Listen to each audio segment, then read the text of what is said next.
Barragán no solo sabía diseñar, también entendía cómo sus ideas sucedieran. ¿Y por qué quiero contar esta historia? Quiero empezar a hacer un tipo de contenido diferente. Quiero empezar a contar historias de arquitectos que dentro de mi podcast ya he tenido muchas historias, muchos casos.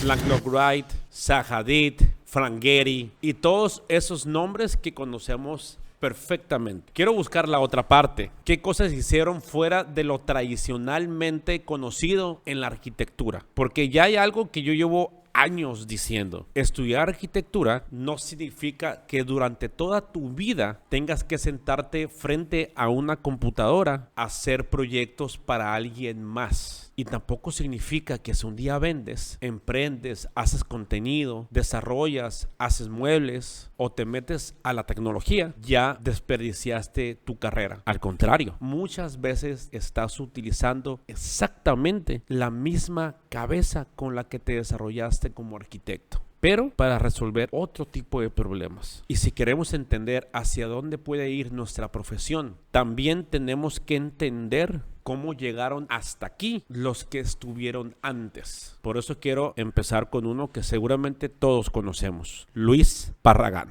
Cuando dices Luis Barragán, rápidamente te aparecen imágenes en tu cerebro. Muros, color, agua, silencio, Casa Ghilardi, la Casa San Cristóbal, su casa estudio y obviamente el premio Pritzker. Y sí, él recibió el Pritzker en 1980. Y para entonces su obra ya era reconocida por esa particular relación entre arquitectura, paisaje, color y emoción. Ese es el Barragán que estudiamos, que conoces. Pero hoy no quiero hablarte precisamente de ese Barragán que tú conoces. Quiero hablarte del Barragán que hizo negocios. Barragán nace en Guadalajara en 1902. Su formación profesional estuvo originalmente ligada a la ingeniería y una buena parte de su educación de arquitecto se construyó viajando, observando y aprendiendo fuera de lo tradicional de la arquitectura. Viaja por Europa, conoce jardines mediterráneos y empieza esa formación y obsesión por los jardines, paisajes y espacios exteriores que reconocemos rápidamente que es su obra. Pero hay un dato: en 1930 muere su padre y Barragán se ocupa un tiempo de los negocios familiares. Entonces, desde bastante temprano, la arquitectura y el negocio no eran dos mundos separados de él. En los años 30 se muda a la Ciudad de México. Casas, departamentos, proyectos habitacionales, arquitectura bastante más funcionalista de lo que conocemos hoy a Barragán. La documentación que existe de Barragán señala que el ritmo de trabajo y las limitaciones del mercado terminaron siendo fundamentales para que a principios de los años 40 decidiera empezar con proyectos propios. Y esa parte me encanta,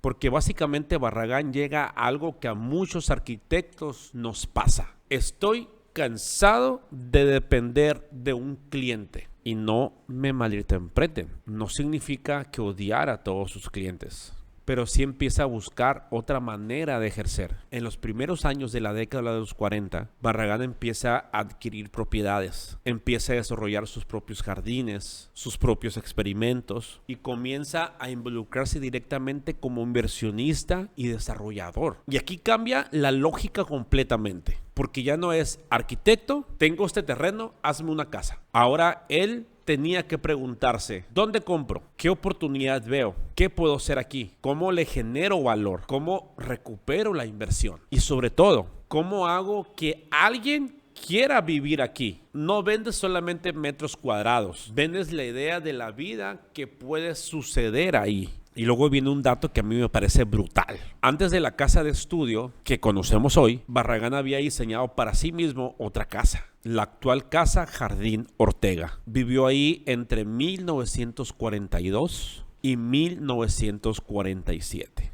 Y en 1947 se la vende al platero y empresario Alfredo Ortega. ¿Cuál fue la razón? Conseguir capital para continuar con el desarrollo de Jardines del Pedregal. Eso sí cambia un poquito la imagen romántica del arquitecto que teníamos en mente. Porque aquí ya no tenemos a alguien que solamente dibuja una visión. Tenemos a alguien dispuesto a arriesgar su propio patrimonio por esa visión.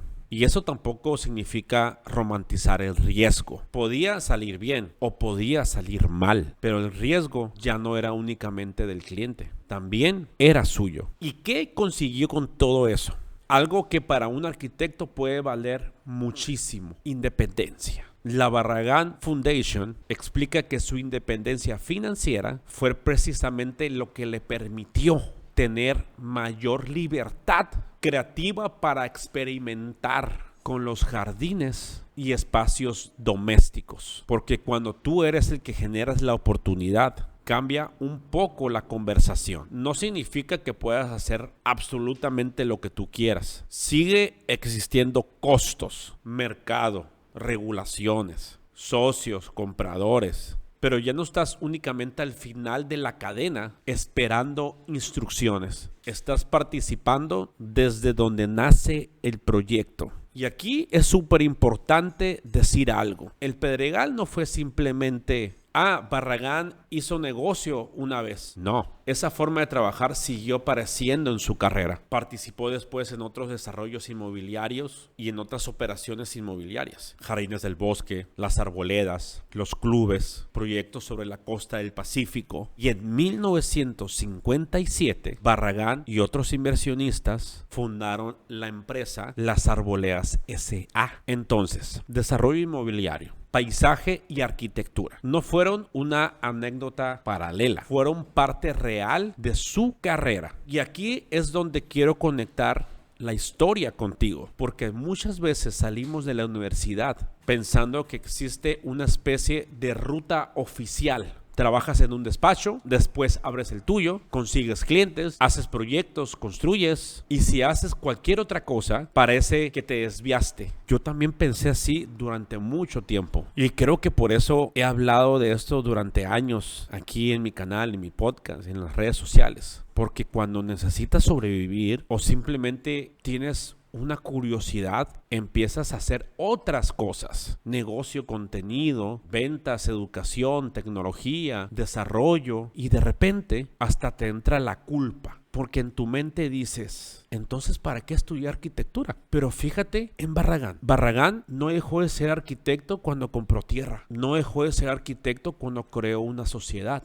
Y tampoco dejó de ser arquitecto cuando pensó en promocionar el Pedregal. Estaba utilizando exactamente lo que sabía, pero para crear otra cosa. Y también quiero dejar algo claro, porque este contenido no va a ser: mira, los arquitectos ricos hicieron negocios, haz lo mismo y mañana serás millonario. No. También hay una discusión importante sobre lo que pasa cuando el capital empieza a mandar sobre la arquitectura. Barragán utilizó el negocio para conseguir libertad creativa, pero no siempre funciona así. Muchas veces pasa exactamente lo contrario y terminamos diseñando únicamente lo que nos deja más dinero. Por eso para mí lo interesante no es decir: haz negocios, es decir, entiende el negocio, para que cuando llegue el momento tú también puedas participar en las decisiones. Y creo que esta historia resume muy bien por qué quiero iniciar con este tipo de contenido. Porque podemos estudiar a Barragán viendo sus planos, sus proyectos, sus colores, sus proporciones, sus muros. Y claro, debemos hacerlo. Pero también podemos estudiar cómo tomó decisiones, cómo se asoció, cómo invirtió, cómo asumió riesgos, cómo generó sus propios proyectos, cómo utilizó fotografía y comunicación y cómo utilizó la arquitectura. Y este tipo de historias te interesan, suscríbete, porque apenas estamos iniciando con este tipo de contenido. Y el siguiente arquitecto que vamos a hablar